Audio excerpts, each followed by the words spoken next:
السلام عليكم ورحمة الله وبركاته. الحمد لله والصلاة والسلام على نبينا محمد وعلى آله وصحبه أجمعين.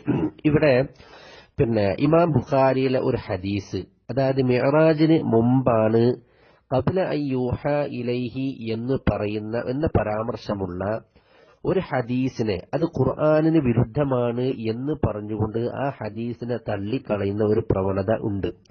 അതിന് അവർ തെളിവ് പിടിക്കാറുള്ളത് ഖബ്ല അൻ യൂഹ ഇലൈഹി എന്നുള്ളതാണ്. നമസ്കാരം നിർബന്ധമാക്കിയതാണെങ്കിൽ വഹയിന് ശേഷമാണ് എന്നുള്ള ഒരു പരാമർശം ജനങ്ങളിടയിൽ സാധാരണ കണ്ടുവരാറുണ്ട്. നമ്മളിവിടെ മനസ്സിലാക്കേണ്ടത്, ഈ ഇമാം ബുഖാരി റഹിമഹുല്ല റിപ്പോർട്ട് ചെയ്ത ഈ റിപ്പോർട്ടിൽ, അതായത് ശരീഖ് ഇബ്നു അബ്ദുള്ള ഇബ്നു അബി നംർ എന്ന് പറയുന്ന ഒരു വ്യക്തി, ആ വ്യക്തിക്ക് മറ്റ് ചില സന്ദർഭങ്ങളിലും നാവിൽ ചില ലഫ്ള്, ചില വാക്കുകൾ അബദ്ധം വന്നു പോയിട്ടുണ്ട് എന്നുള്ളത് യാതൊരു സംശയമില്ല അക്കാര്യത്തിൽ.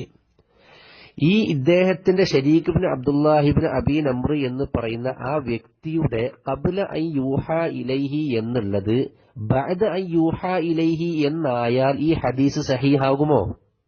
മറ്റൊരു ഭാഗത്തോട് എനിക്ക് ചോദിക്കാനുള്ളത്, ഇവിടെ ഖബ്ല അതുപോലെ തന്നെ ബഅദ എന്നുള്ള ആ ഒരു വാക്ക് വ്യത്യാസത്തിലാണോ നിങ്ങൾ ഈ ഹദീസ് മുഴുവൻ തള്ളിക്കളയുന്നത്? ഖതാദ റളിയല്ലാഹു അൻഹു ഈ ഹദീസ് റിപ്പോർട്ട് ചെയ്തിട്ടുണ്ട്, സുഹരി റളിയല്ലാഹു അൻഹു റിപ്പോർട്ട് ചെയ്തിട്ടുണ്ട്, അതുപോലെ തന്നെ സാബിത്ത് റളിയല്ലാഹു അൻഹു റിപ്പോർട്ട് ചെയ്തിട്ടുണ്ട്. ഈ മൂന്ന് ആൾക്കാർ റിപ്പോർട്ട് ചെയ്തതിൽ ഖബ്ല എന്നുള്ളിടത്ത് ബഅദ എന്നുള്ളതാണ് എങ്കിൽ, ഇവിടെ മാത്രം സംഭവിച്ച ലഫ്ളിൽ, അവിടെ വാക്കിൽ സംഭവിച്ച ഒരു ഖബ്ല അൻ യൂഹ ഇലൈഹി എന്നുള്ള ഈ ഒരു ഹദീസ്, ഈ ഒരു വാക്ക് കൊണ്ട് ഒരിക്കലും ഈ ഹദീസ് തള്ളിക്കളയാൻ പാടില്ല. സുഹൃത്തുക്കൾ ശരിക്കും മനസ്സിലാക്കണം. ഇവിടെ കൊടുത്ത എന്താ? ഔഹാമുൻ അൻകർഹൽ ഉലമാ അഹദുഹ ഖൗലുഹു ഖബ്ല അൻ യൂഹ ഇലൈഹി വഹുവ ഗലത്തുൻ.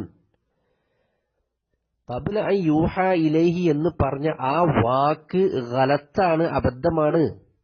അതുകൊണ്ട് ആ വാക്കിനെയാണ് പണ്ഡിതന്മാർ മാറ്റിവെച്ചിരിക്കുന്നത്, ഈ ഹദീസിനെ അല്ല. നമ്മൾ ശരിക്കും മനസ്സിലാക്കേണ്ട ഒരു വസ്തുതയാണ്. ഒരു വാക്ക്, ഇത് പൂതപ്പാറ സംവാദ വ്യവസ്ഥ നടക്കുന്ന സമയത്ത് നസാഫ് എടുത്ത് വായിച്ചിരുന്നു, വഹുവ ഗലത്തുൻ നാളോട്ടം പറഞ്ഞ ഹദീസ് ഗലത്താവില്ല. ഇപ്പൊ ഞാനൊരു പ്രഭാഷണം നടത്തി, ഒരു മരണത്തെക്കുറിച്ചുള്ള നീണ്ട പ്രഭാഷണം നടത്തി, അതിലൊരു 3-4 ഒരു സബ്ഖൽ ലിസാന് നാവിൽ വന്ന ഒരു അബദ്ധം പറഞ്ഞു കഴിഞ്ഞാൽ ആ പ്രസംഗം മുഴുവനും തള്ളിക്കളയോ ആൾക്കാർ ആരെങ്കിലും? ഒരിക്കലും തള്ളൂല. ഈ ഹദീസ് വേറെയും 3-4 റിപ്പോർട്ടായിട്ട് വന്നിട്ടുണ്ട്. അപ്പൊ ഈ ഹദീസ് ഒരിക്കലും നമുക്ക് തള്ളാൻ പറ്റില്ല. അങ്ങനെ ഒരു പണ്ഡിതന്മാർ എഴുതിയിട്ടില്ല. അതായത് നമ്മൾ മനസ്സിലാക്കേണ്ടത്, ഔഹാം, അതായത് അൻകറഹൽ ഉലമ, ഈ പണ്ഡിതന്മാർ ഇതിനെ എന്താക്കിയിട്ടുണ്ട്, ഇൻകാർ ചെയ്തിട്ടുണ്ട്. ഖൗലുഹു ഖബ്ല അൻ യൂഹ ഇലൈഹി വഹുവ ഗലത്തുൻ. അൻ യൂഹ ഇലൈ ഖബ്ല എന്ന് പറഞ്ഞ വഹീന് മുമ്പാണ് എന്ന് പറഞ്ഞ ആ വാക്ക് മാത്രമാണ് ഗലത്ത്. ലം യുവാഫിഖു അലൈഹി, അതിനോട് യോജിക്കുന്നില്ല. ശരിയാണ്, അതിനോട് യോജിക്കേണ്ട. പക്ഷേ ഹദീസ് നിഷേധിക്കാൻ പറ്റുമോ നമുക്ക്?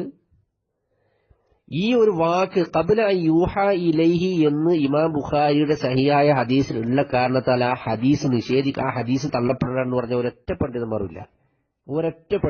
ഹദീസ് നിഷേധിക്കാൻ പറ്റും ചെയ്യില്ല. അത് നടന്ന സംഭവമാണ് അതൊക്കെ. പക്ഷെ ഖബ്ല എന്ന് ബഅദ എന്നുള്ളിടത്ത് ഖബ്ല എന്നായിപ്പോന്ന് സബ്ഖൽ ലിസാനാണ് മനസ്സിലാക്കിയ തീർന്ന പ്രശ്നം. ഇമാം ബുഖാരി കിട്ടിയ പോലെ രേഖപ്പെടുത്തിയതേ ഉള്ളൂ. അതാണ് ഈ വിഷയത്തിൽ നമ്മൾ മനസ്സിലാക്കേണ്ടത്, വേറൊന്നുമില്ല. ഇത് ഇങ്ങനെ പൊക്കി പിടിച്ചിട്ട് വഹുവ ഗലത്തുൻ എന്ന് പുതപ്പാറക്കുന്ന വായിക്കുന്ന കേട്ടപ്പോൾ ഞാൻ വിചാരിച്ച് ഹദീസന്റെ ഗലത്ത് എന്നാണ് ഇദ്ദേഹം വായിക്കുന്നത് എന്നുള്ളതാണ്. ആ രീതിയിലാണ് ജനങ്ങൾക്ക് മനസ്സിലായി പറഞ്ഞു കൊടുക്കുന്നത്. ആ രീതി ശരിയല്ല. എന്താണോ ഗലത്ത് അത് മാത്രം പറഞ്ഞ് മനസ്സിലാക്കി കൊടുക്കുക. എന്നാൽ അത് മുഴുവനും ഹദീസ് തള്ളിക്കളയാൻ മാത്രമുള്ള ഒരു ഗലത്തേ അല്ല, അതൊരു തെറ്റേ അല്ല, അബദ്ധമേ അല്ല, സബ്ഖുൽ ലിസാൻ മാത്രമാണ്. നമ്മൾ പ്രത്യേകിച്ച് മനസ്സിലാക്കുക. ഇതാണ് ഈ വിഷയത്തിൽ പറയാനുള്ളത്. അതിനുശേഷം പറയുന്നത്, വാജിബുൻ ഉലമാഉ അൻ നഫ്റുൽ സ്വലാത്തു കാന ലൈലത്തുൽ ഇസ്റാ ഫകൈഫ യകൂനു ഖബ്ല അൽ വഹി ഇൻതഹൽ കലാം. ഇതാണ് ആ വിഷയം. അപ്പോൾ നമ്മൾ ശരിക്കും മനസ്സിലാക്കുക, ഖബ്ല അൻ യൂഹ ഇലൈഹി എന്നുള്ള വാക്കുകൊണ്ട് ഹദീസിനെ നിഷേധിക്കാനോ ഹദീസിനെ മാറ്റിവെക്കാനോ പണ്ഡിത ലോകത്ത് ഒരു തരത്തിലുള്ള അനുവാദമില്ല. അത് സംഭവിച്ചതെന്ന് വെച്ചാൽ, ഇദ്ദേഹം, അതായത് ശരീഖ് ഇബ്നു അബ്ദുള്ള ഇബ്നു അബി നംർ എന്ന് പറയുന്ന വ്യക്തിയിൽ നിന്ന് മറ്റുള്ള ചില ഹദീസുകളിലും, ഇത് മാത്രമല്ല 2-3 മറ്റുള്ള ഹദീസുകളിലും ഇങ്ങനെയുള്ള ഈ നാമബദ്ധങ്ങൾ സംഭവിച്ചിട്ടുണ്ടെന്നുള്ളത് പണ്ഡിതന്മാർ രേഖപ്പെടുത്തി വെച്ചിട്ടുണ്ട്. അതിനെക്കൊണ്ടെന്താ? അതാണ് മനസ്സിലാക്കേണ്ടത്. അസ്സലാമു അലൈക്കും.